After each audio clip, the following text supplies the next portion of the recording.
Bonjour les enfants, bienvenue pour la lecture du tome 2 de la collection Pokémon, la série Soleil et Lune. Bienvenue à l'école Pokémon.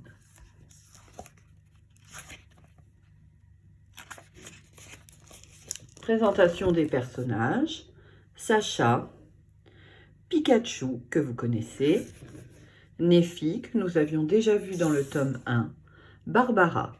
Barbara est une jeune fille énergique et sportive, mais elle est aussi un peu têtue. Elle aide régulièrement son père, qui tient un restaurant sur l'île d'Akala.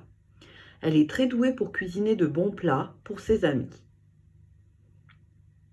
Son Pokémon de prédilection est Croquine. Kiawe. Malgré son air sérieux et parfois un peu grincheux, Kiawe est un garçon très sympathique.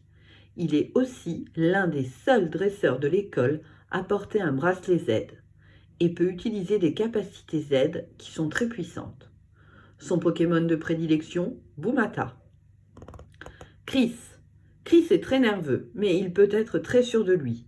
C'est un expert en informatique. Il adore tester de nouvelles idées et peut passer des heures à étudier un sujet qui le passionne. Son Pokémon de prédilection, Tauge de Maru.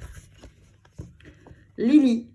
Lily est une jeune fille polie et très gentille. Elle en sait presque autant sur les Pokémon qu'un Pokédex.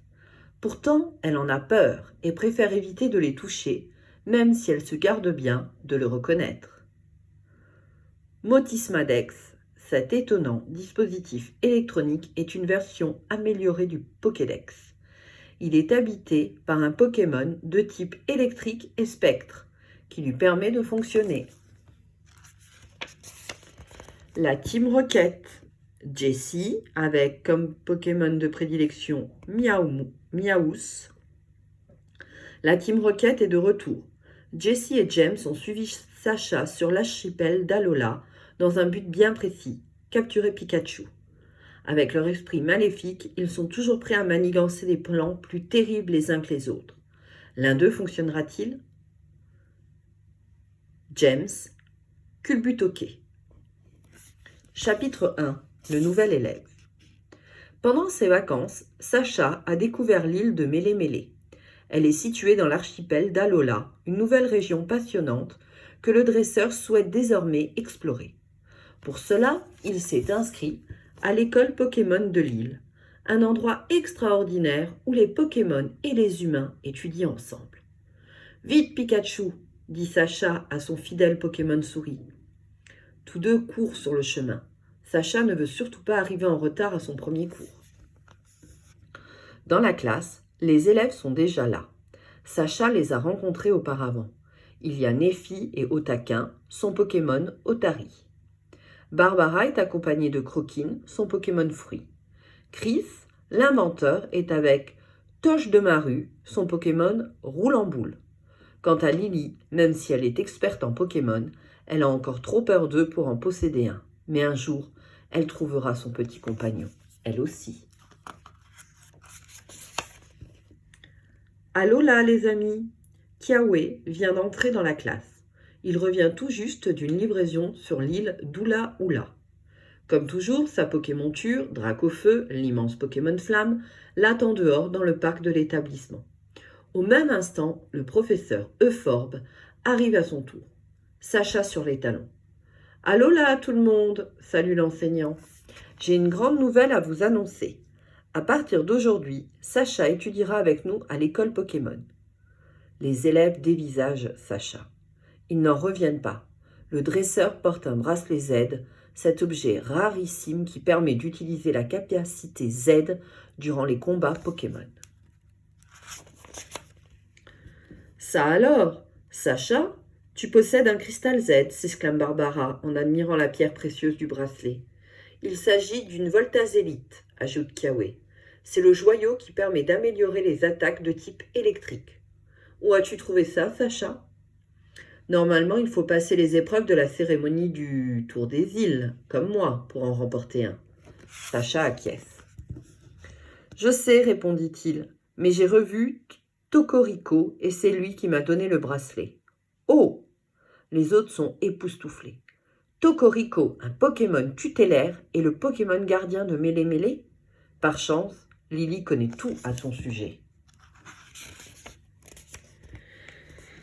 Depuis toujours, Tocorico veille sur l'île et sur le bien-être de ses habitants, explique-t-elle, même si parfois il aime se montrer farceur envers les humains.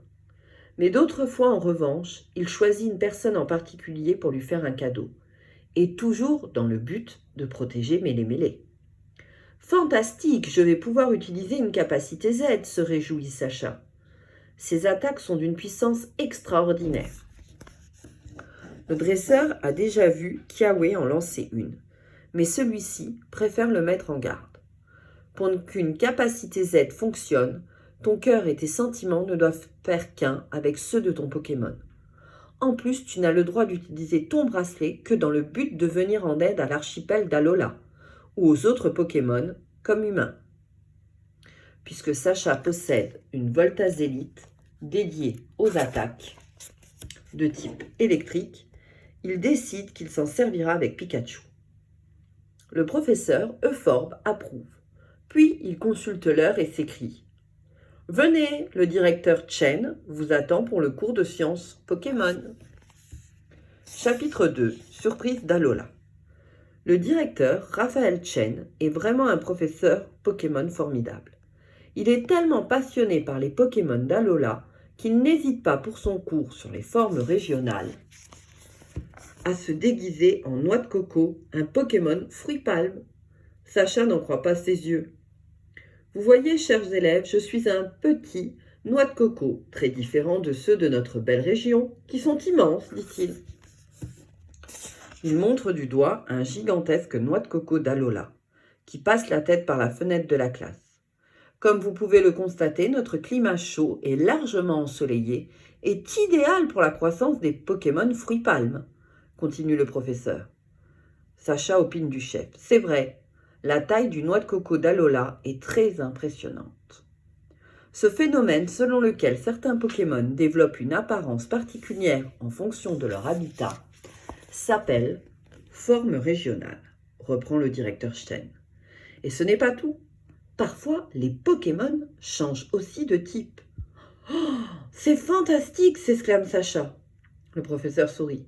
Par exemple, les noix de coco ordinaires sont de type plante et psy, explique-t-il. Mais les noix de coco d'Alola sont de type plante et dragon, termine Lily. La fillette est fière de connaître la réponse. Quant à Sacha, il est stupéfait. Super, s'exclame-t-il avec enthousiasme. Ce noix de coco d'Alola est donc aussi de type dragon. Fou de curiosité, il s'approche du gigantesque Pokémon fruit-palme. Mais dès qu'il le touche, ce dernier l'éjecte d'un grand coup de queue. « Attention, Sacha, la queue des noix de coco d'Alola est douée d'une vie propre, intervient Lily. Le dresseur se redresse en grimaçant. « La prochaine fois, ne me préviens pas trop tard, Lily, demande-t-il. À la fin de la journée, Sacha regagne la maison du professeur Euphorbe, chez qui il habite durant son séjour sur l'île. Le scientifique lui sert ce soir-là un plat typique, la fameuse assiette d'Alola.